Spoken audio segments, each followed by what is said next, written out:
Hi guys, Olive here. Here today to bring you the next installment in my ongoing series of videos all about the 90s PBS Kids TV show Wishbone. This was a show that ran for 2 seasons, and every single half-hour episode took on one famous classic work of literature. Each episode also had 2 different storylines going on at the same time. One of those was just a straight adaptation of the classic work that they chose for that episode, but the other one was a modern day storyline, meaning the 1990s, and it was in some way inspired by the classic work and often borrowed themes from it. In this series of videos I do here on my channel, I look at one episode of Wishbone per video. I compare it against the classic work of literature that they decided to focus on.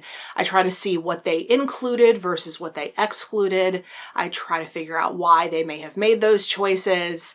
I'm also looking to see if there's any kind of a moral message from the classic work of literature that they decided to pull out of that book and then highlight in the modern storyline. In the end, I try to gauge whether or not the episode of Wishbone that I'm focusing on in that video is effective and if it's entertaining. In today's video, we will be looking at a very early episode of Wishbone. This is actually the 3rd ever episode and only the 2nd book they ever adapted because the first 2 episodes were a 2-parter looking at the same book. The writers of this episode took on Oliver Twist by Charles Dickens in an episode entitled Twisted Tale. So let's get into it.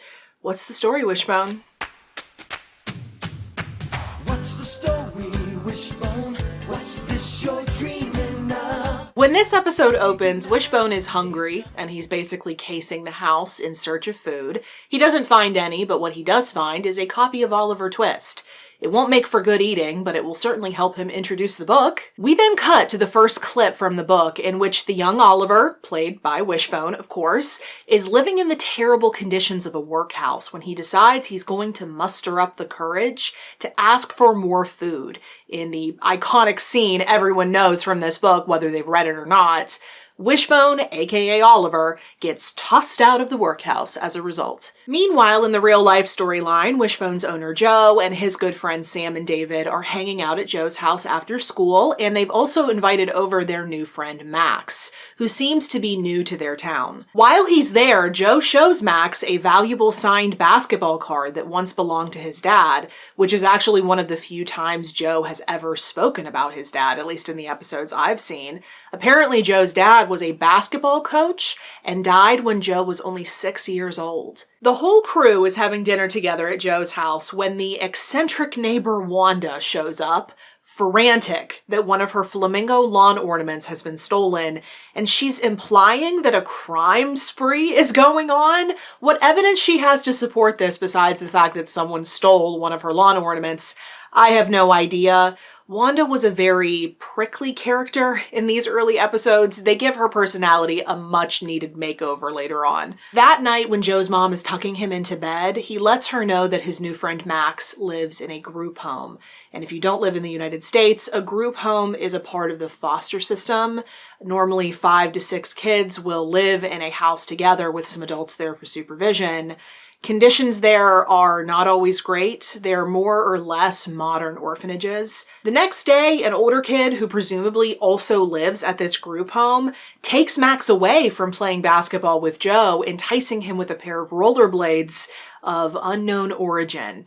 And at the same time, because Wanda thinks suspicious activity is afoot in the neighborhood, David comes up with the idea to record Wishbone's bark as kind of a security system for her. Recording yourself in the 90s was a lot harder than it is now, that is for sure. But when Joe gets home that day, he discovers that it was his house, not Wanda's, that was ransacked, and a lot of valuables, including his dad's valuable basketball card, were stolen. There's nearly immediately suspicion about Max, but Joe doesn't want to believe it. He can believe that the other kid, the older kid with the rollerblades, might have been involved, but he has faith in his new friend. His mother encourages him to ask Max about it and warns Joe that Max has to be careful about how he chooses his friends. And that leads Wishbone back into the Oliver Twist storyline, where Oliver has gotten caught up with some petty thieves, including the Artful Dodger, who happens to be played by the same kid who plays Demont later on.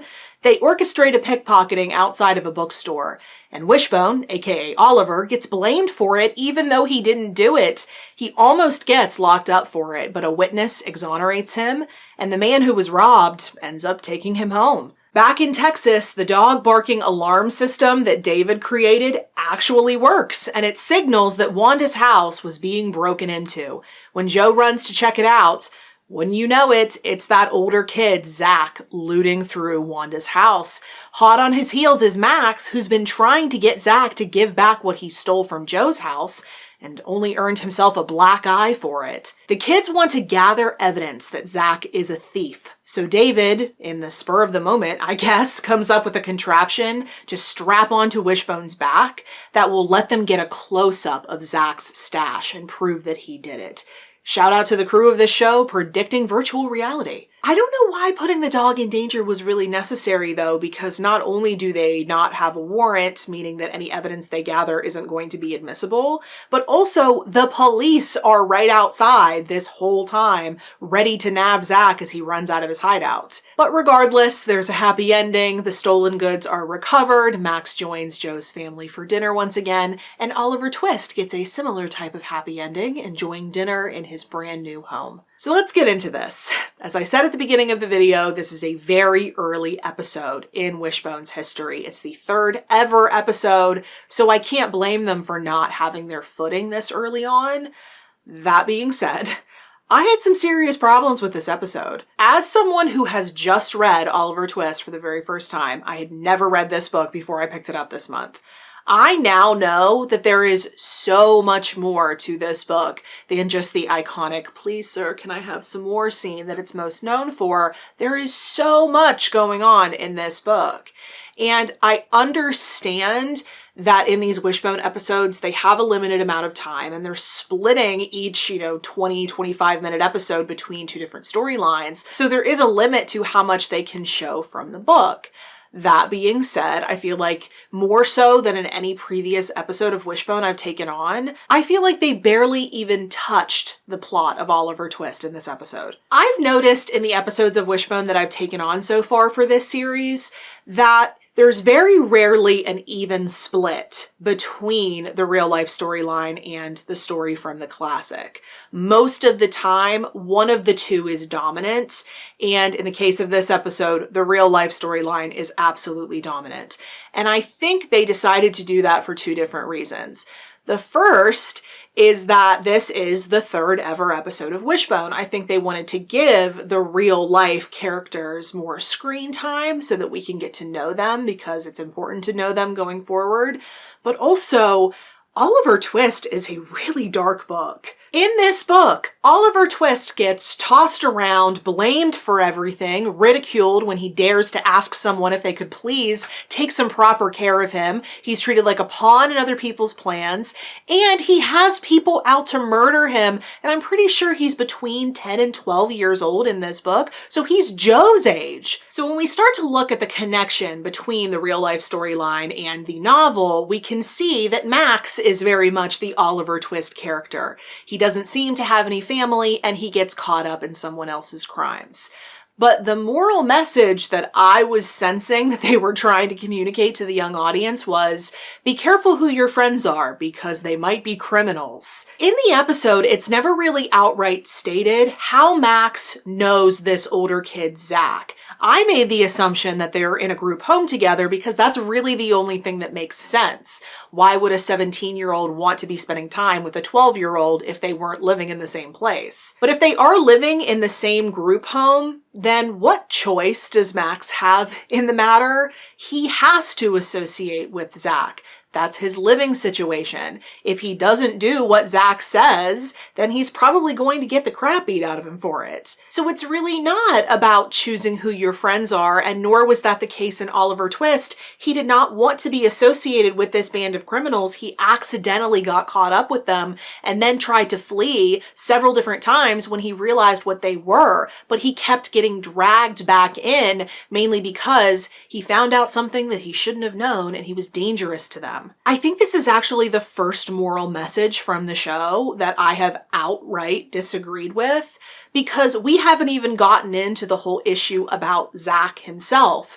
Why is it that he's stealing? Is it just because he's greedy? They don't say. Is it perhaps because he's not getting everything that he needs? The foster system is really rough on kids, and Zach, if he is indeed a part of this group home with Max, looks like he's almost old enough to start having to worry about aging out, meaning that when kids turn 18, they have to start supporting themselves. The government is no longer going to support them, even though they really have no resources to be able to start their lives. What was pretty clear to me from watching this show, though, is that Zach isn't quite 18 yet. He looked maybe 16 or 17, meaning that he's still a kid. He's a teenager. And I think it's pretty crappy that this show turned him into a villain when we don't know anything about his story. And it's a pretty bold move, too, that the writers turned a kid into a villain when pretty much every single villain from Oliver Twist is an adult. This was my first time watching a Wishbone episode and feeling that the writers totally and completely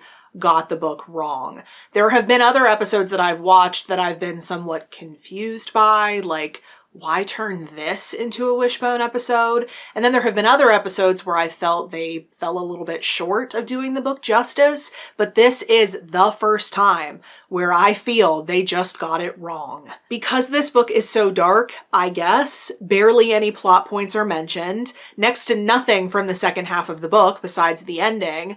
The whole Oliver's parentage mystery thing is hinted at in the final scene where he's having dinner at his new house and there's a painting of a dog on the wall, presumably his mother. I honestly don't know how they could have adapted this differently. I'm sure there are some missed opportunities there that I'm just not seeing. If you have any ideas of how they could have done this, I would love to hear what your ideas are in the comments below. But honestly, this episode really bothered me. It really got to me. I think I'm too close to it to have any kind of objectivity because my mom has been a special education teacher my whole life. Some of her students have been kids in really bad situations and they needed people to be there for them and often didn't have someone like that. And also, I've done a lot of research into the foster system. I'm considering adopting an older kid out of the foster system at some point in my future. So you're never going to get me to applaud hauling a kid off to juvie. So those are my thoughts on this episode of Wishbone. I'm sorry to be the bearer of bad news like this, but they can't all be winners. If you have any comments or questions about anything you've seen in this video or about anything in general, please feel free to leave them in the comment section below. But if you would like to reach out to me somewhere other than YouTube, I am on a variety of different places on social media, and the links to all of my profiles will be in the description box below. Thank you so much for watching. I hope you're having a wonderful day. I'll see you in the next video. Bye.